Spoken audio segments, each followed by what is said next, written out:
Ushbu videoda taqdim etilayotgan ma'lumotlar Amerika Qo'shma Shtatlarining Mudofaa vazirligining rasmiy sahifasidan olingan. 2018-yilda internetda bir g'alati sayt paydo bo'ladi. Ushbu sayt bir kun ichida internet olamida yorqin yulduzga aylanadi. Lekin bu saytning ichida juda ham qiziqarli, lekin tushunarsiz ma'lumotlar bor edi. Oradan bir necha oylar o'tib, ushbu sayt o'z-o'zidan g'oyib bo'lib qoladi. Lekin biz ushbu saytni topdik. Ushbu saytning nomi 330.37.cf. Ushbu saytda NLO'ning chizmalari, noaniq uchar jismlarning chizmalari bor edi. Qolaversa, shifrlangan lekin tushunarsiz juda ham uzun kodlar ham bor. Ushbu kodlarni Reddit'larda millionlab, minglab odamlar shifrovka qilishga urinib ko'rishdilar. Lekin barisi befoyda. Chunki u yerdagi hierogliflar nafaqatgina tushunarsiz, balki juda ham g'alati ko'rinishlarga ega. Ushbu saytda chop etilgan barcha ma'lumotlarda bor yo'g'i 18 ta rasm mavjud edi. Bularni barisini ko'rishingiz mumkin.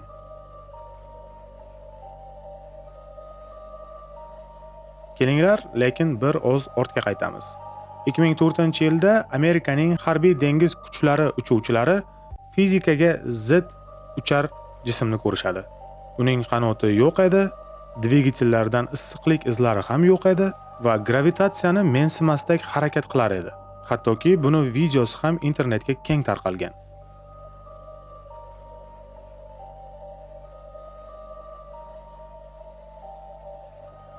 Bu joyda eng qizig'i obyekt ham emas, balki keyinchalik Pentagon bu videoni haqiqiyligini tasdiqlaydi. Lekin ushbu fayllarni haqiqiyligi tasdiqlangandan keyin 3 kundan so'ng ma'lumotlar maxfiylashtiriladi va ko'pchilik shu savol bilan e'tirozlarni bildirishadilar. Agar bu haqiqatdan ham noma'lum jism bo'lmasa, unda nima? Tarixda bir necha bor bu mavzuga oid videolar tarqalgan. Buni ko'pchiliklarni isbot dalilga keltirsak, video juda ham uzoqqa cho'zilib ketadi. Lekin biz bu yerda asosiylarni olib chiqamiz va yana bir ozgina ortga qaytamiz.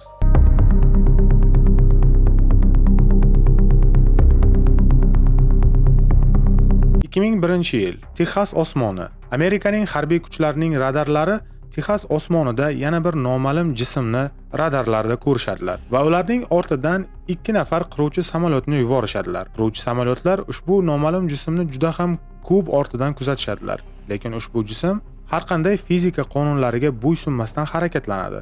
O'sha paytda ushbu jismni kuzatgan uchuvchi shunday deydi: "U shunchalar tez harakatlanadiki, hattoki samolyotni bor kuchiga ishlatsam ham uni ortidan yeta olmayman. Agarda yeta olsam ham, u joyda to'xtab, birdaniga ortga qarab uchib ketadi. Bu nima? Bunga kim javob bera oladi?" deb aytib o'tgan.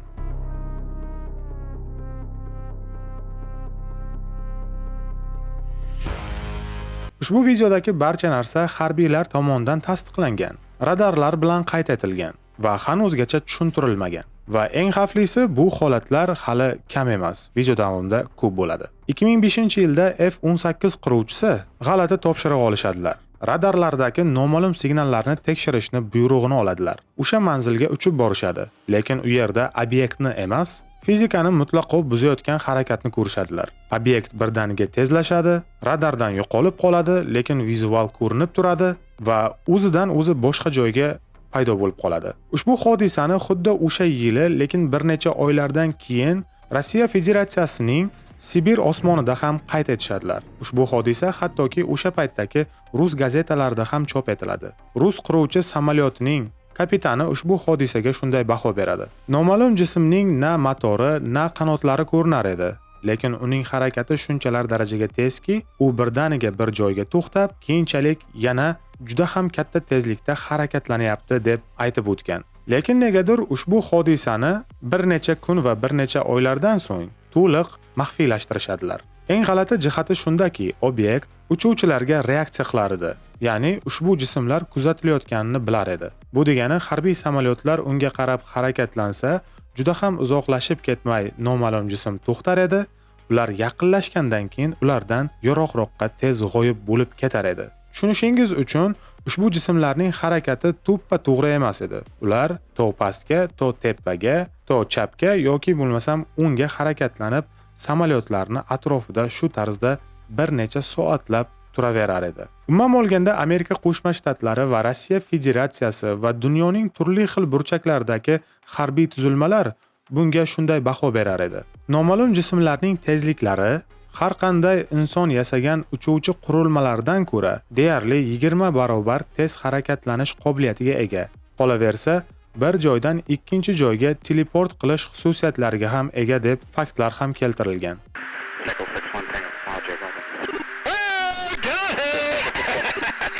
Bu borada OON ham shug'ullangan, lekin OONning ma'lumotlari halicha ochiqlangani yo'q. Agar bu AQSh yoki bo'lmasam Rossiya Federatsiyasining yoki bo'lmasam Xitoyning texnologiyalari bo'lmasa, unda bu kimning texnologiyalari degan savol ham tug'iladi. Shundan keyin bu masala bir necha yillarga to'xtab ketadi. 2015-yilda esa yangi video va yangi xavotir paydo bo'ladi. Avstraliya osmonida ham g'alati hodisalar yuzaga kelishni boshlaydi. Avstraliyaning harbiy havo kuchlari uchuvchilar aytadi. Bu birinchi holat emas, lekin bunisi aql bovar qilmas darajada noma'lum jismlar, hali bizga noma'lum bo'lgan texnologiyalar deb qayd etishadilar. Avstraliyaning harbiy havo kuchlari qayd etishicha, obyekt havoda aylanadi. Har 15-20 soniyada burilish, g'alati stabilizatsiya va dvigatellarsiz harakatlanayotgan jismga taqqoslashadilar. Muhandislar shunda aytishadilar. Bunday harakatlar hozirgi aerodinamika bilan mutlaq mos kelmaydi va Amerika Qo'shma Shtatlarining 2004-yildagi hodisasiga juda ham ushqab ketadi. Umuman olganda, dunyoning ikki xil nuqtalarida bir xil ushqash hodisa.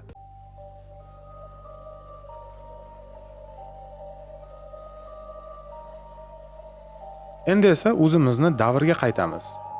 Donald Trampning so'nggi chiqishlari juda ham ko'p kishini hayratga soldi. 2017-yil o'sha yuqorida aytib o'tgan sayt paydo bo'lganini bilsangiz kerak. Bu yerda ya'ni noma'lum jismlar, uchar likopchalarning chizmalari va ularning texnologiyalarini hierogliflar orqali tushuntirilganligi tarqab ketgan edi. Aynan Donald Trump 2026-yil noma'lum jismlarga taalluqli bo'lgan maxfiylashtirilgan hujjatlarni ochaverar ekan, u yerda ham bir xillik va ushqashlar borligini internet foydalanuvchilari payqay boshladi. Donald Trampning buyrug'iga binoan 2026-yilning boshida noma'lum jismlarga taalluqli maxfiy hujjatlar ochilib ketdi. Bu yerda savol endi NLO bor emas.